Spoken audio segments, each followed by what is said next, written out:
and then was appointed a High Court judge in 2019. So welcome, Awardee. And then secondly, we have another very special guest, which is Michelle Pickett. So I'm sure, as many of you know, Michelle is the chair of IWIRC. I'll hand over to Michelle to say a few words. Just need to take myself off mute first. So, hi everybody, it's great to be here. Michelle Pickett, as I said, chair of IWIRC. I'm a partner at PwC in Canada, in Toronto, in the restructuring practice there. So when I started the role of chair on January 1st, it was with very different goals and thoughts for what would happen in 2020. And at one of the few events that we got to do in person was an executive retreat in February. And we, as a executive, we set out a number of priorities for 2020. And one of them was ensuring that a member of the executive would attend a major event or conference in all of our regions in 2020. So we fully attended, and I fully expected to be in Asia for the conference on August 26th. So obviously when COVID happened and it became apparent that travel overseas would be restricted for quite some time, we thought that we would miss out the opportunity to engage, meet new members in the regions, and get an opportunity to meet and get out to those regions. So, but things have changed. I think it turns out quite differently than we expected. And we've actually found many opportunities in 2020 to be able to engage with our members, whether they're in Brazil, Asia, Europe, Latin America, where we have a new network, the US and Canada. Being able to leverage Zoom to attend various events around the globe, whether they're networking events or where we're being connected, or events where we're being inspired or being informed. We've had lots of opportunities to build relationships through those events, and actually have, I think, become a much more global network as a result of it. And a fantastic example of that are the number of women that are actually on the call from North America today or tonight for us, and seeing all those faces, and what a great opportunity for them to get a chance to celebrate our recipient of the Ryan Award and the Fettner Award, and of course the Asia's Woman in Restructuring, Woman of the Year in Restructuring Award. So thank you for the opportunity to be here. I'm really looking forward to it and getting an opportunity to meet some more of you after the award ceremonies. Thanks. Thank you, Michelle. Now, without further ado, we'll be presenting the Melnik Award to Awardee. Melnik Award is named after the IWIRC founding chair, Linda Melnik, to a member who has made an exceptional contribution to IWIRC, either through her efforts over the past year or accumulation of her efforts over a period of years. Awardee is now a senior consultant at Grant Thornton in Hong Kong, and she has been focusing on restructuring and insolvency industry for the past 20 years. She is a founding member of IWIRC Asian Networks, having launched various Asian networks, including our very own Hong Kong network, which we're celebrating our 15th anniversary, and also the soon-to-be Korean network in Seoul, which is the 7th network in Asia. Awardee has been a member on the IWIRC International Board from 2011 to 2018, and she was the joint winner of the Fettner Award in 2009. She is currently a member of IWIRC Advisory Council. Not only Awardee has nurtured these Asian networks, she is constantly providing mentoring and coaching to females. So now, ladies, round of applause.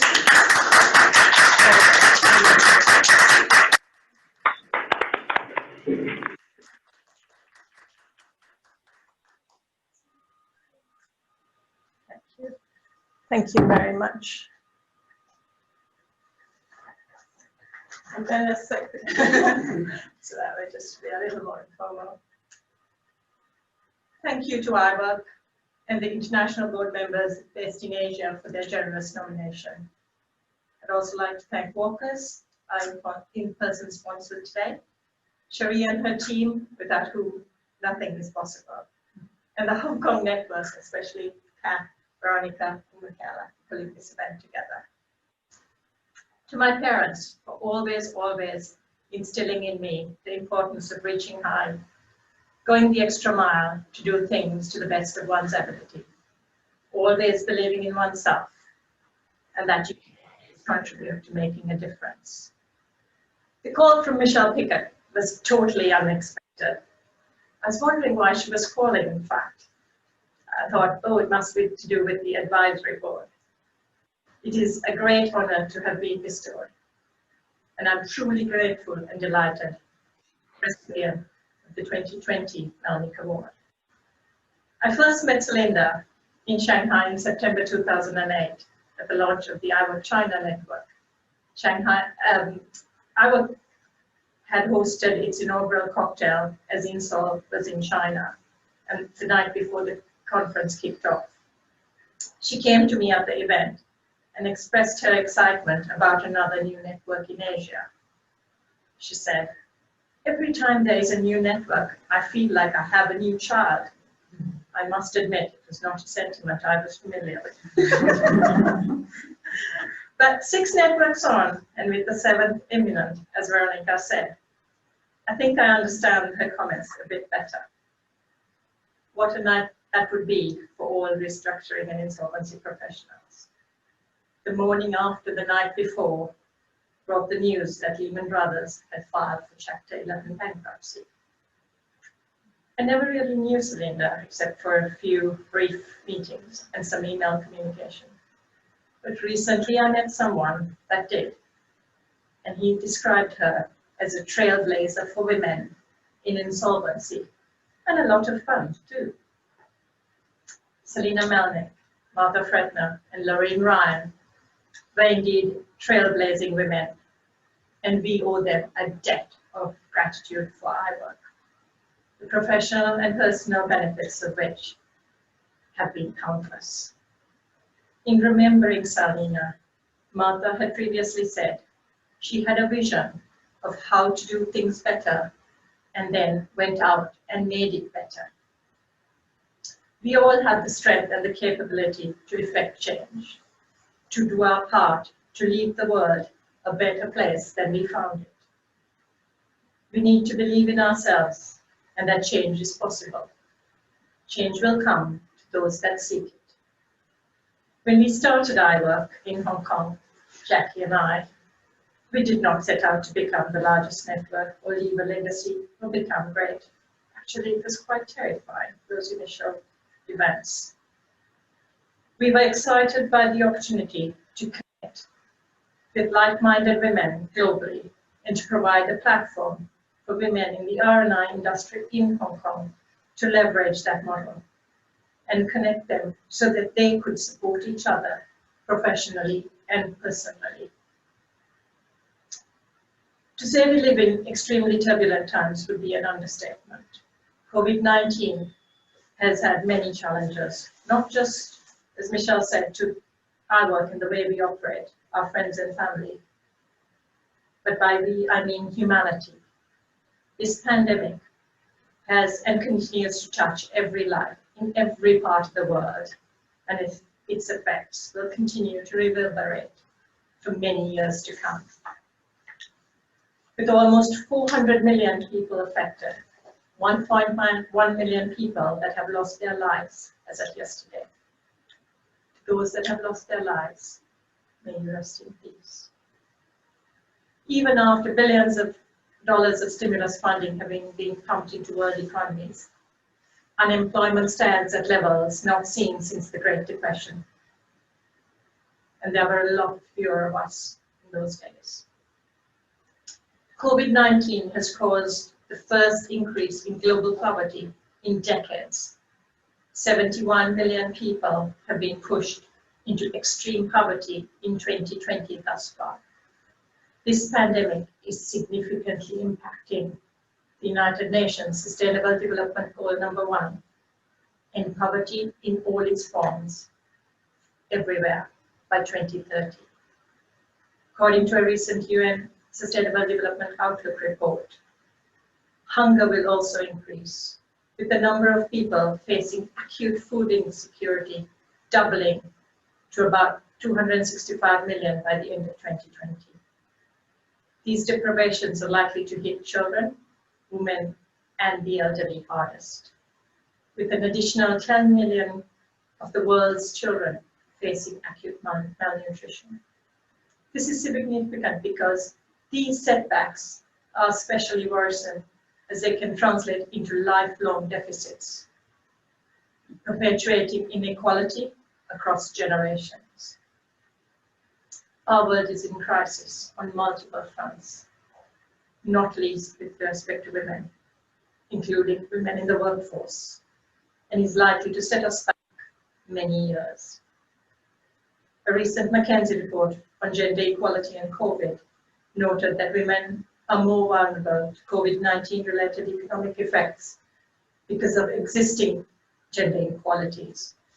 They estimate that female job loss rates due to COVID-19 will increase by 1.8 times higher than the male job loss rate globally. So what can we do? Can we do anything? We're not governments, nor in high places of authority, nor international policymakers. We don't run foundations with billions of dollars that can be channeled to good, nor global corporations that can influence equality in the workplace and flexibility for women struggling to work from home, provide childcare and homeschooling. What we are is capable of effecting change.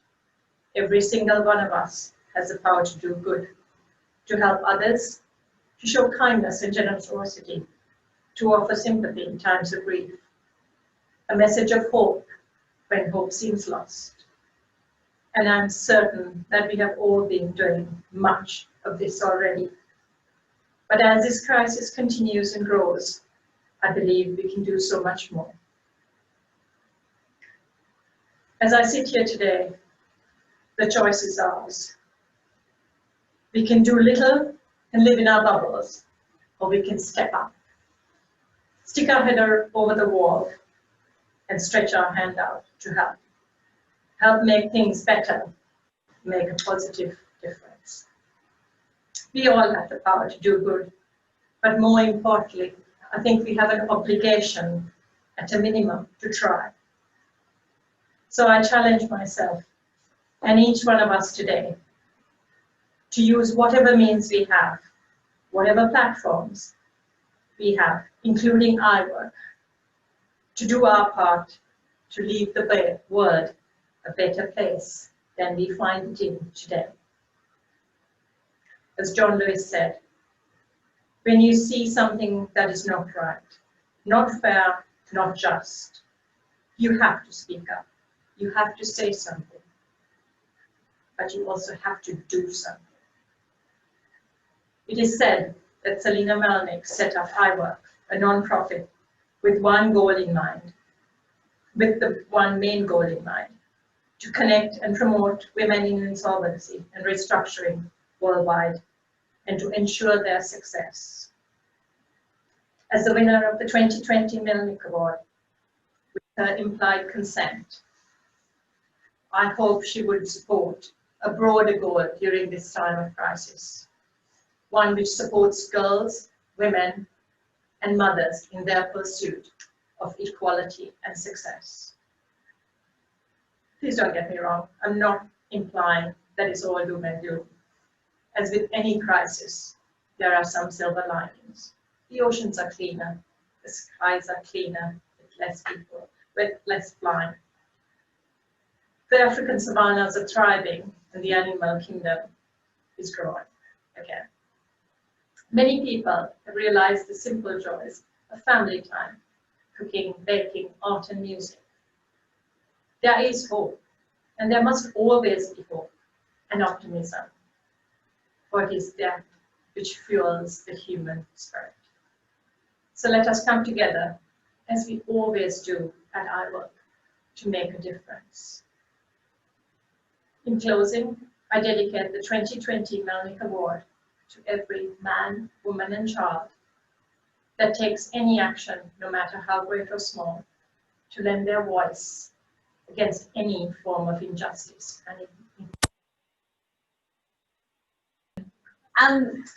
So to continue, so I was mentioning that I actually found out over the past few weeks that Jo has actually lived in 4 different countries. So Australia, the US, Cayman, and then Hong Kong when she arrived here in 2012.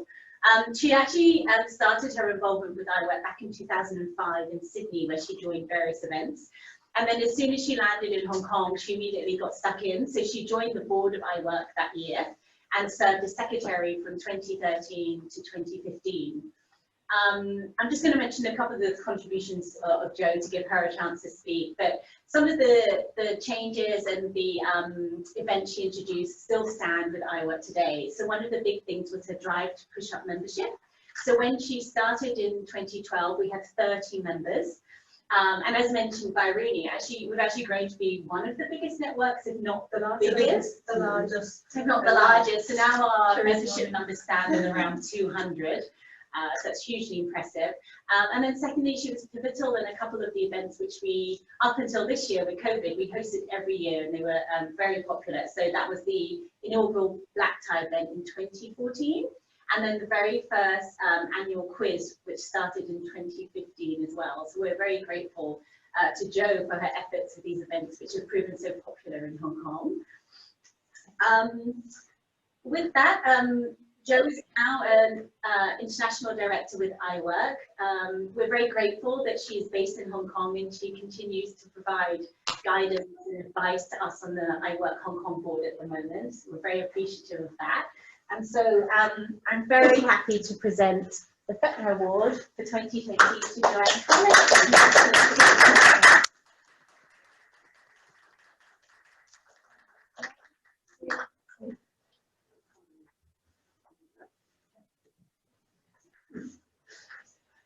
Thank you. I am truly humbled and grateful for this award. When Michelle called and told me I'd won, I was actually speechless. And for anybody that actually knows me, that's quite rare. Thank you to everybody that I've worked with over the years within IWIRC. Thank you to the Hong Kong board for the nomination. To the guys for organising the event today, it's very much appreciated. And also to the international board, for the opportunity to be part of the organisation at that level and to connect with leaders in the organisation worldwide. Thank you to Walkers for the ongoing support of IWIRC, both in terms of sponsorship over the years, but also in terms of people. There's a number of people who everyone in this room will know who have been sort of integral in terms of building and growing the Hong Kong board in particular. Kat Reid, now Kat Dalton, and Michaela Lamb, who's in the room as well, who's our current vice chair. You know, what started as a whim when I arrived in Hong Kong about 8 years ago has become such an integral part of the connections I've made in the city, both professional and personal. I consider many IWIRC people both important work relationships, but also friends. So I was listening to the speech given by Lorraine Ryan and Martha Fetner for the 25th anniversary message. They seemed an appropriate source of inspiration for today. And what struck me was what the incredible vision of 3 women has become. It is amazing to have seen the growth over the years in Hong Kong from, as we said, 30 members to about 200, so that IWIRC is now the leading networking organisation in Hong Kong, and we're very proud of that. Lorraine says that the original inspiration and key goal was to connect senior leaders around the globe within the restructuring profession. I'm quoting her there. And I've certainly felt this to be true, particularly amongst the Asia team.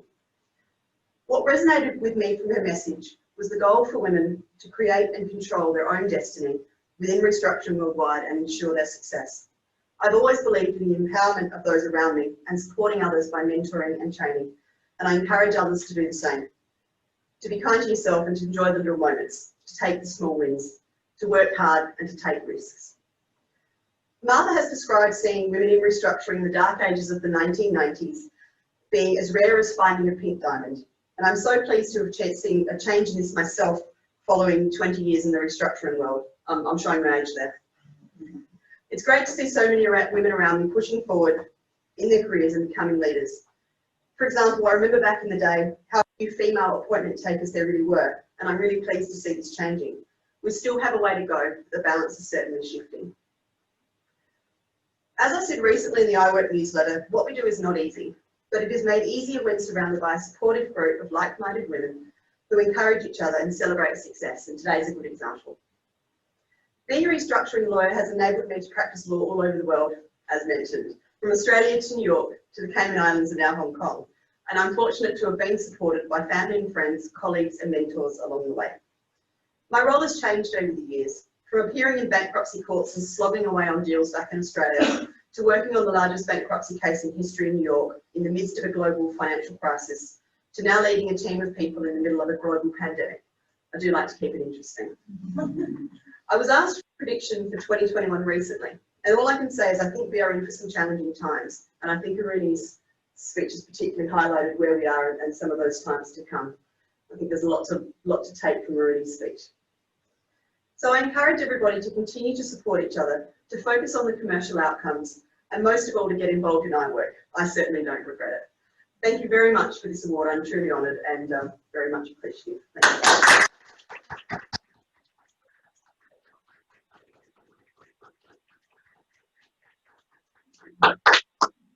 Thank you very much, Jo. That was very encouraging and inspiring. Thank you. I'm now going to hand over to Stuti Jane in Singapore for the Women of the Year in Restructuring Award. Stuti. Thanks, Kat. Good morning, everybody. I'm Stuti. I am part of the International IWIRC Board. Have been in Asia and involved with IWIRC for over 8 years. And on behalf of IWIRC Asia International, I would like to announce and very pleased and delighted to hand over the award to Smita Menon of Wong Partnership. She's here with me. You can probably see her on the right. So as Kat mentioned, this is the 3rd year for Women in Year of Restructuring Asia Award. We've done the first 2 in 2018 and 2019. The award complements International, which was actually started in 2006. Just a little bit about the award. It's open to any female professional in restructuring and insolvency based in Asia, including lawyers, judges, bankers, accountants. The nominees could be actively engaged or recently retired from the restructuring industry. The criteria of the award requires nominees to have inspired and or skillfully led restructuring and insolvency, including building the team, displaying exceptional leadership, and making an extraordinary contribution to the restructuring industry, particularly, as Aruni had highlighted, to promote one of the many goals of IWIRC, which is to connect and go above and beyond to promote the growth of women in the industry. So a little bit about Smita now. She has over 16 years of experience in restructuring and insolvency. She is currently the Deputy Head of Restructuring at Wong Partnership and also one of the leading partners in the Special Situations practice. As Manoj, her nominee, describes her, she is a trusted and respected member of the team, and not just that she has unparalleled knowledge, but she also leads with a unique combination of humility and charisma. She has been involved in Singapore with some of the most landmark and recent restructurings. To just name a few, she was acting as for the rescue finance lender in the situation for Design Studio Group. This was only one of the handful of approved rescue financing cases in Singapore since its introduction in 2017. She has also advised Wirecard Asia and Wirecard Singapore on the developments following the insolvency situation currently and given the fraud involved in the case. She has also been advising the interim judicial managers of Shihei Holdings, which is one of the group entities for a very big Singapore-owned oil and gas company that has recently been placed in judicial management, which involves $1 billion in debt. And additionally, she has also been advising the debtor in the restructuring exercise for the Singapore main board listed High Flux Limited, which had over $3 billion in debt. So obviously, we can all see in terms of restructuring itself, she has a variety of experience ranging from judicial management to debtors and to rescue financing. Outside of that, some of her achievements involve, she was the only Singapore practitioner below 40 who was ranked in Who's Who Legal, and she was that was part of the inaugural Global Restructuring Review's 40 under 40 list in 2016. She was also listed as a recommended lawyer by the Legal 500 for her expertise in restructuring and insolvency. The Chamber's Asia Pacific has regarded her as very practical and commercial and also very personable. So one last thing to mention, even though being an IWIRC member is not a criteria for winning the award, she has made notable contributions to the IWIRC network, both in Singapore and has also been involved with international events. She joined IWIRC Singapore when it was founded in 2009 and continues to remain as an active member of the board. During the year, she has served as a treasurer, a vice chair, and also a co-chair. Thank you so much to Smita. And also I would like to thank Manoj for a very good nomination. One last vote of thanks to the other nominations and the judging panels. Each of the nominees were true trailblazers in the restructuring world, and they were also brilliant advocates for women in the industry who all embody the very spirit of Women of the Year Restructuring in Asia and live by the ideals of IWIRC and restructuring every day in their professional lives. Once again, I'm very pleased to announce Smita, and I would like to hand over the trophy to her.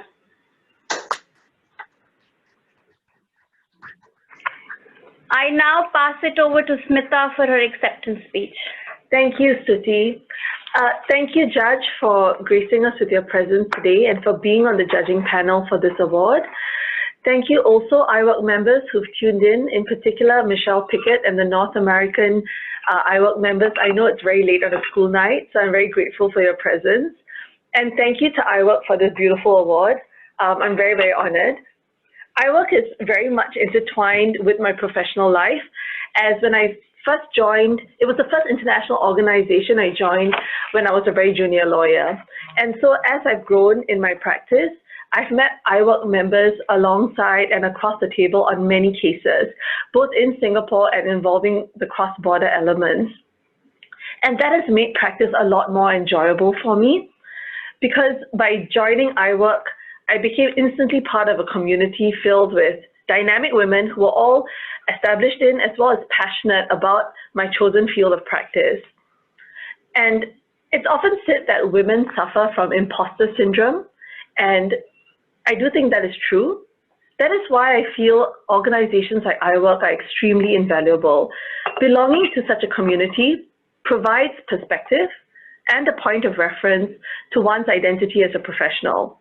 More importantly, and I can say this for myself, the support from women, often women who are way more successful than you, both inspires as well as reminds you to have confidence and belief in yourself. I was struck when the Singapore network first started by how welcoming the other networks were and how encouraging they were.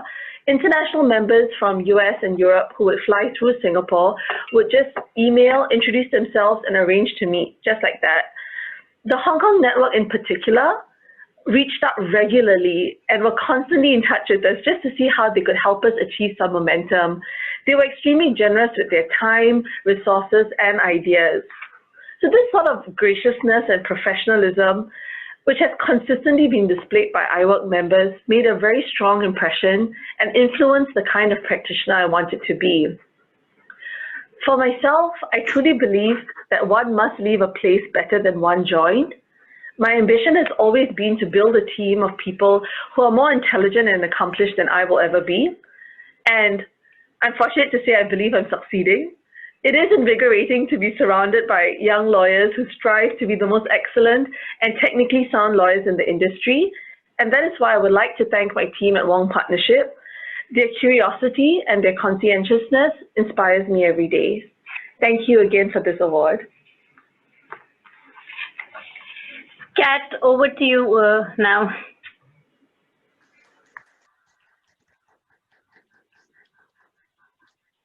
Thank you, Stevie, and congratulations again. And another very inspiring speech. Apologies, we have another small technical issue. Can you hear us all right there? We can. Okay. Right, so let's proceed, I think. I'm sure that all of us would like to hear a bit more about our winners. So now we have a question to all three winners. First question, we would like you to tell us a bit more what role IWIRC has played in your life and what changes it has brought to your personal and career. Maybe Rooney, would you like to start first? Yeah, sure. Thank you. I work like Smitha. When I had recently come to Hong Kong and joined a new firm, and we were challenged, Jackie and I, to start a women's group focused on the R&I industry, those of us. Our initial group was called WIG, Women's Insolvency Group. That's as creative as I got. I think you can hear it. Yeah, soon after though, our initial meetings, Jackie introduced us to IWIRC, and that was much nicer. WIG was getting a few interesting responses. It was a real challenge in those early days. We stressed before every event. We stressed about fundraising. We stressed about people not showing up. But at least we did it together. There was challenging times in that it brought out the best in us. I think one of Jo's interviews talked about the many roles she has played, including event organizer. We did everything. We became design people, event organizers, menu planners. Their budget people, budgets.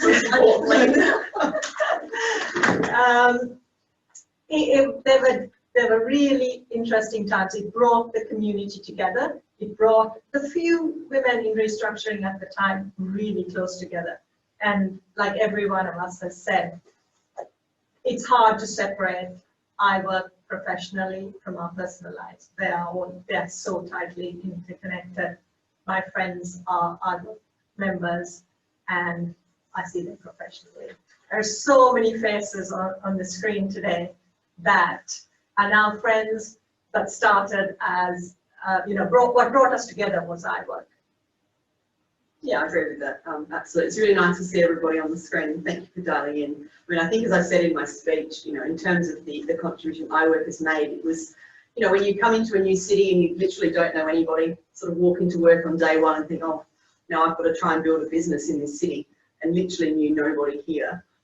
So one of the things that I was looking at was, what types of groups were out there, who I connect with, and who was around, and obviously was involved in IWIRC pretty much straight away, and then, as we said earlier, sort of nominated to the board. In those days, it was not a contested election at all. I know these days it can be quite hard to get a spot, but back then it was, please get on the board. So I came on and took the secretary role in that first year, and it's really nice to see everyone, and it's obviously just grown from strength to strength, and under the current management, well done. And obviously we're looking forward to continuing to grow it going forward. Thank you, Jo, and thank you, Rudy. Over to you, Smitha. Do you have anything to add? I just wanted to add that I think what it does is networking on a meaningful level, because we come across a lot of IWIRC members on many files, many cases, and by having a different forum to interact with our IWIRC colleagues, it makes for a sort of deeper engagement when you do work with them on matters. And I think that working together on a common goal when it comes to projects and events, it's a much deeper connection than networking on a golf course or drinks. So I am very appreciative to IWIRC for that.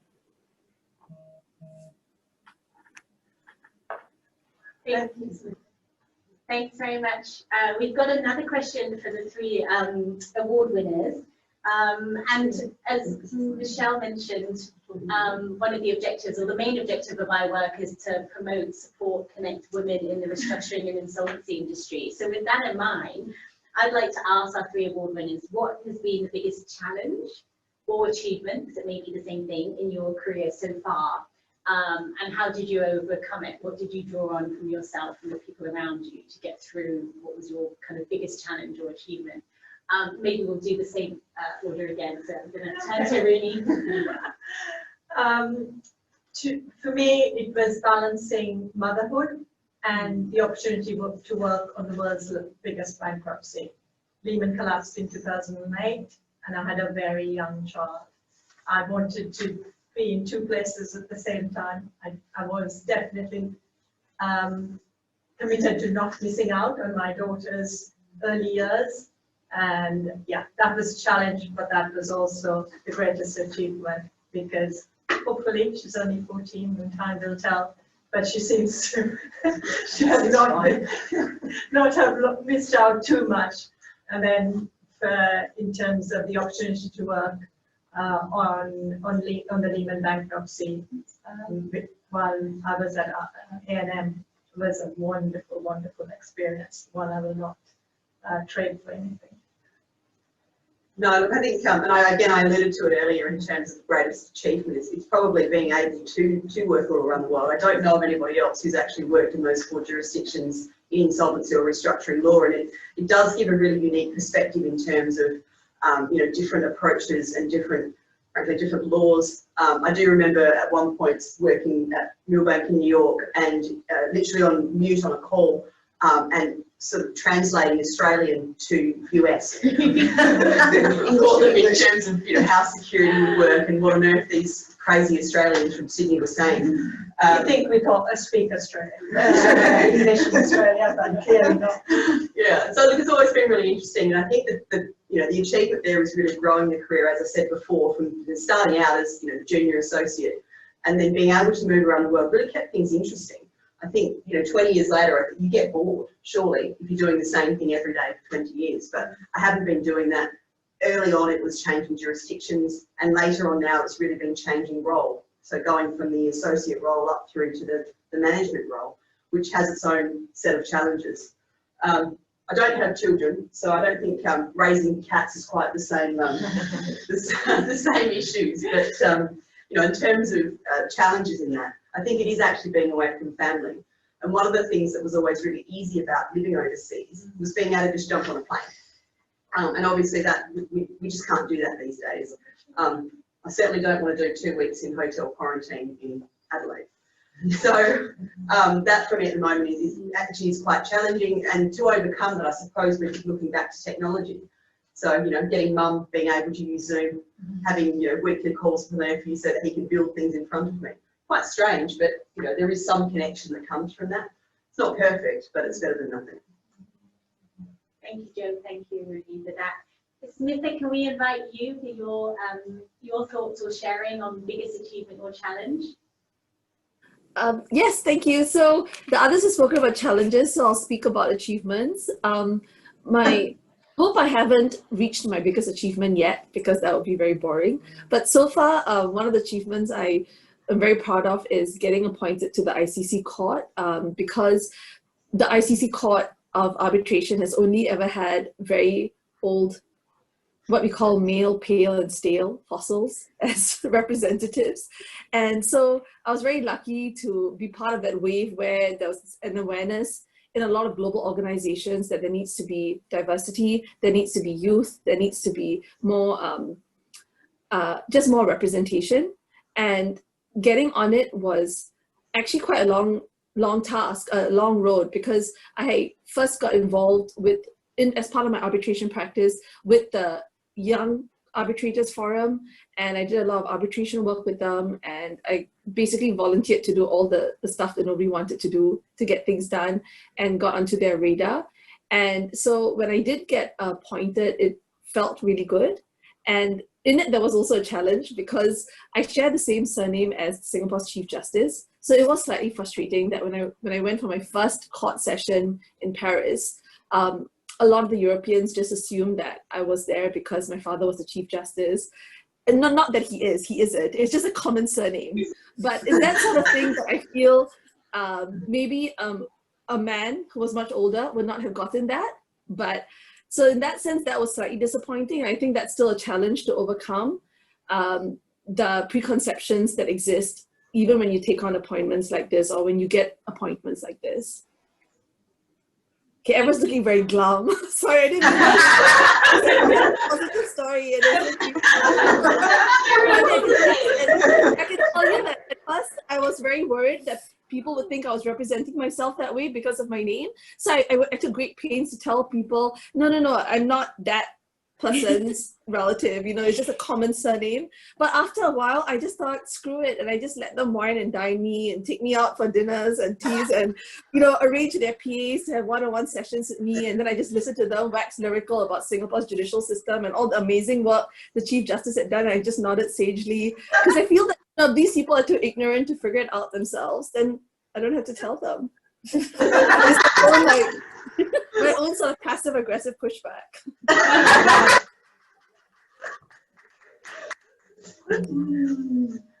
Great, thank you, Snitha. That was really interesting, and I agree. Sometimes you've just got to make the most of whatever your circumstances are. And congratulations for being appointed to the ICC, of course. So we have time for one more question before we open up to the attendees today. And we'd like to ask Jackie, actually, because she was last year's recipient of the Women of the Year Restructuring in Asia Award. Some words of wisdom, what would you like to share with our three worthy women? I've just got nothing prepared.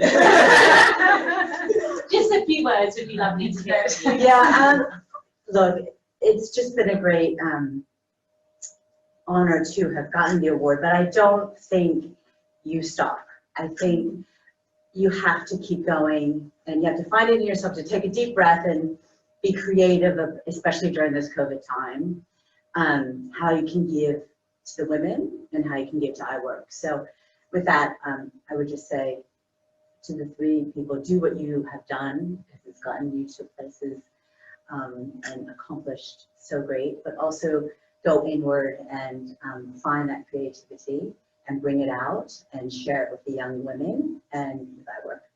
Thank you so much. Yeah. Maybe very quickly, I'm actually going to put Ellie on the spot. Last year's Petner Award winner. A few words from you as well. Very much on the spot. No, I think just take all the opportunities. They might not, in 2020 and during COVID, they might not be the way that you expect or you think they might come.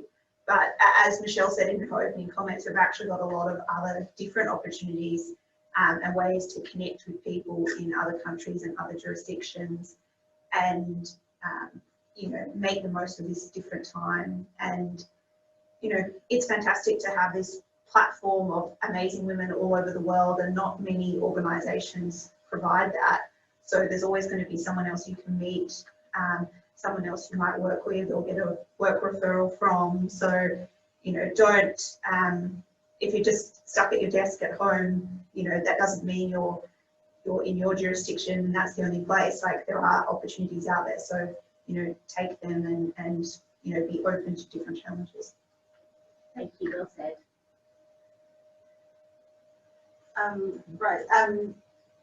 Everyone, you're welcome to ask any questions you have using the chat box.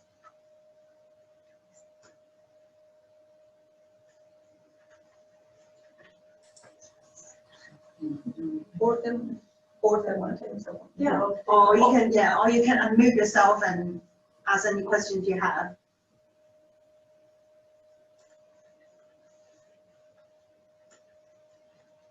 Actually, while we're waiting for one question to come, I just wanted to say hello to, I guess it's now the Honorable Janet Foswick.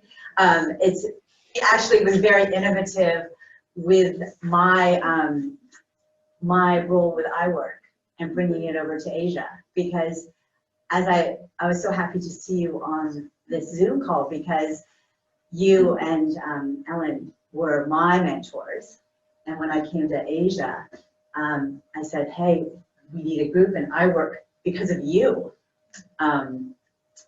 started in Asia. So yeah, so it's lovely, and thank you for that. Well, it's great.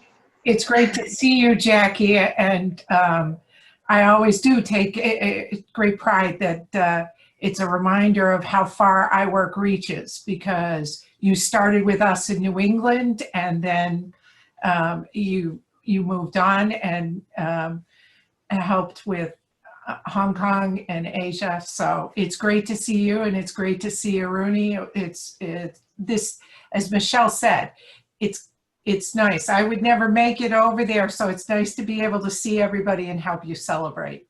So great to see you. Thank you for making the time. One question from me for the floor then. How do you see IWIRC growing and developing in the future, having in mind particularly this challenging time as we've mentioned earlier? That was the floor. That's Probably me too. But I think one of the silver linings is the technology, the use of technology, especially in Asia. There were many international conferences that, especially in the early days, it was so hard to get to. And it meant trains, planes, and automobiles, all for 48 hours when we jumped on a plane and came back. And I used to always tell the new boards and people coming on, the energy you get from one of these international events is unparalleled. My first event, I came back thinking, wow, there's so much to do, and these people are so, and it was, it's encouraging, but it's also humbling, because you see these incredible women giving back and providing the opportunity for us as IWIRC. And we couldn't have done that. Technology has, I think that is probably my biggest takeaway. Things might change. We might go back to a world where we can have events in person, and I miss them. But I think the virtual events have have brought so much to IWIRC in terms of global connectivity. The I is really in IWIRC now. Yeah, I think, you asked where you see IWIRC going, but I think just becoming more international. And, we've seen that over the time and growth of IWIRC, and I know that's in the kind of strategic plan for the future. And especially, we're seeing the new Latin America network launch really recently, which has got members from 6 different countries, and it really is becoming more international and not just a North American centric organization, which, there's a great legacy and history there and fantastic members, but it's really great for everyone else in other parts of the world that connect. And I think we're just going to see that more so, and we'll be in a hybrid world hopefully one day with in-person and virtual things, and hopefully everyone gets more opportunity to travel one day and meet in person. But in the meantime, it's great to have these opportunities to connect with people which you wouldn't otherwise. But I think keep doing what we're doing. The Hong Kong board has been particularly good, I think, about doing newsletters and doing some of these leadership summits. So Aisling and Ellie were really involved in those, for example. And I think just keep doing those events and keep offering the content. And ideally, as we said, get back to a position where you're doing both. But just keeping that connectivity during this time. And the other thing is obviously being flexible. So we didn't know, for example, with today, whether we would be able to have 7 or 8 people in a room together. So it was all sort of last minute, and being able to pivot. Frankly, Walker's had a bit of an IT issue, so we've literally had to move the venue yesterday. But yeah, just being flexible and being able to adapt, I think is going to be quite important going forward, at least until we get some sort of certainty on what's happening in the world. Thank you, Jo. Aisling, maybe you have something to add as well? Yeah, well, I think I have full confidence that IWIRC will manage to get through this, the current challenges. No better women across the world to come up with new ideas and new ways to pivot. Yeah, of course, I know we've talked a lot this year about being zoomed out, but having said that, we're all really enjoying today and connecting, seeing each other's faces. So it is as much as we sort of, the virtual world has sort of almost impinged on our lives, when you have such positive experiences such as this, it reminds you actually getting online, maybe doing your makeup, getting dressed up in front of the camera, all of those things, give us a bit more meaning again. And I am sure that, and gosh, we've seen particularly, I do think the North American networks have been so innovative in the type of events, that have been going on. Because, I struggle to think beyond, a meet and greet or a webinar, but, the events that have been going on from bingo to wine tasting to all of these things. And I think that inspires everyone. And as I said, no better group to be and continue to be creative. And so I'm quite excited about next year. Will be great. And I think maybe hybrid would be the target that we could get to. Maybe we meet in smaller groups and we celebrate in larger groups virtually. But yeah, I do actually feel very positive about it. And seeing everyone's faces, as cliches as it sounds, there's a positive feeling about it, even if we're not all in person. Yeah, I can't agree more to all these wise words. And just before we wrap up, we have a lucky draw. So what is this about? Only Hong Kong. We have firms and individuals who pledged to sponsor IWIRC 2021. So this is a lucky draw for the individuals. The winner will get a Longchamp IWIRC purple color. Sherry is showing on the screen now.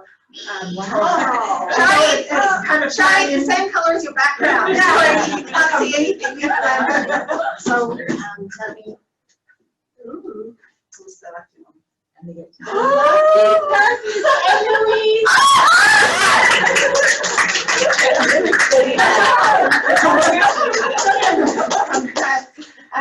Thank you again for attending this presentation, and many congrats again to the very well-deserved 3 winners, Joe, Aruni, and Smitha, and thank you, Walkers, for hosting a mini physical ceremony for us.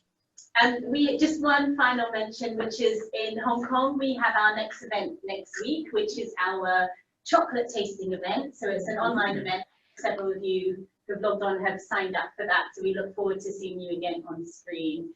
And thank you to our North American counterparts for giving up part of your evening. Thank you. Thank you. Bye-bye. Bye.